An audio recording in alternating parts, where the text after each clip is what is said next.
मुख्यमंत्री जिले में समस्या घेर चिकित्सालय डाक्तर थाई भी मिलूनी सठिक चिकित्सा विभिन्न समस्या भितर केन्दुझर जिला मुख्य चिकित्सालय केतेबेले ईसीजी मेसीन काम करूनी तो केतेबेले अल्ट्रासाउंड मेसीन दूर दूरांतर आसुवा रोगी चिकित्सा न पाई निराश हो फेरुंट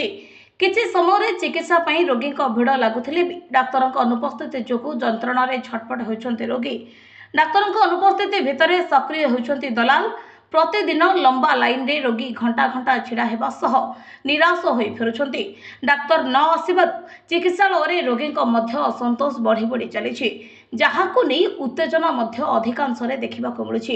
सेपटे घटना को नहीं हल्का भाव में नि चिकित्सालय डाक्तर अभाव जो समस्या उपुजी जमापड़ी तेरे खूब शीघ्र एप्रति गुरुत्व देवाक मिली प्रतिश्रुति समस्या घेर में मेडिकल रही डाक्तर अनुपस्थिति जो रोगी बहु समस्या भोगुंट एप्रति मुख्यमंत्री मोहन चरण माझी दृष्टि देवाक साधारण दाबी होछि।